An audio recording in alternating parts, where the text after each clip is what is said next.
চিটংয়ে এক বাসায় দাওয়াতে খেয়েছিলাম কালাবোনা, যেটা খাওয়ার পর সাথে রেসিপিটাও নিয়ে এসেছি। ঠিকঠাক একটা রেসিপিতে কিন্তু ওরকম প্যারা নেই। অথেন্টিক রেসিপিটাই আজকে শেয়ার করছি। কালাবোনা রান্নার জন্য আমি এখানে 2 কেজি গরুর মাংস নিয়েছি। মাংসগুলো কিন্তু রেগুলার কাট করে কেটে নেওয়া আছে, আর আগে থেকে 2বার পানি দিয়ে ধুয়ে নিয়েছিলাম। এখন এখানে 2 টেবিল চামচ দিয়ে দিচ্ছি আদা বাটা, 1 টেবিল চামচ রসুন বাটা, আর এখানে 1.5 টেবিল চামচ দিয়ে দিচ্ছি লাল মরিচের গুঁড়া, 1 চা চামচ হলুদ গুঁড়া, আর 2 চা চামচ ধনিয়ার গুঁড়া, 1 চা চামচ ভাজা জিরার গুঁড়া, আর এখানে 1.5 চা চামচ দিয়ে দিচ্ছি গরম মশলার গুঁড়া। পেঁয়াজ বেরেস্তা দিয়ে দিচ্ছি হাফ কাপ, 1 কাপ দিয়ে দিচ্ছি পেঁয়াজ কুচি।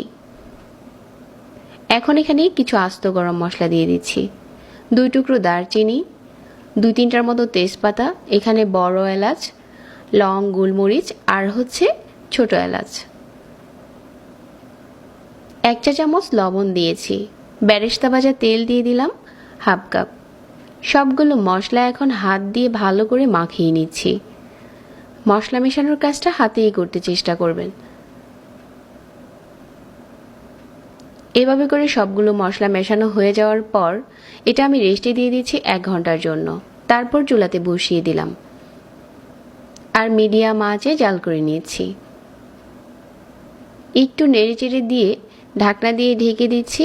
এই মাংসটা থেকে যে পানিটা উঠবে এটা দিয়ে আপনি মাংসটা সিদ্ধ করতে পারবেন। তবে অনেকে যদি চুলার আঁচ বাড়িয়ে মাংসটা সিদ্ধ করতে যান, ওই ক্ষেত্রে ঝোলটা টেনে যাবে। তাহলে আপনারা এখানে একটু গরম পানি অ্যাড করতে পারেন। মিডিয়াম আঁচে এভাবে করে বেশ কিছুক্ষণ রান্না করে নিচ্ছি, যাতে মাংসটা নরম হয়ে আসে আর ঝোলটা পুরোপুরি টেনে আসে।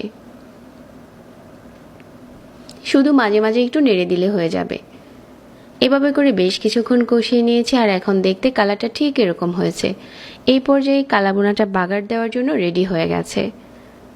এখন একটা প্যান বসিয়ে 1/3 কাপ নিয়ে নিচ্ছি সরিষার তেল।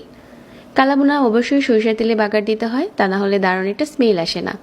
আদা কুচি দিয়ে দিচ্ছি এখানে 1 চা চামচ, 4-5টার মতো শুকনা মরিচ, 2 কোয়া রসুন কুচি করে দিয়ে দিচ্ছি।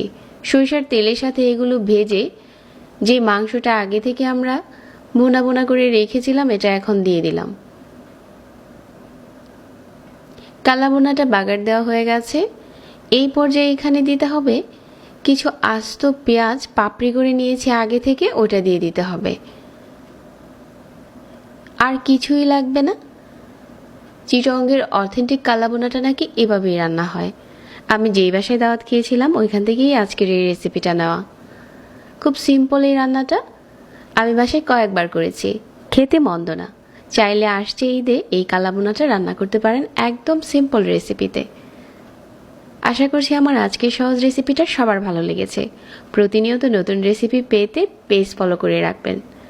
আর কালাবোনা কিন্তু মাংসটা পুরো কালো হয়ে যাবে এরকম না, ভিতরটা কিন্তু অনেক জুসি আর সফট থাকবে। এখন চলুন একটা মাংস ভেঙে শেয়ার করি।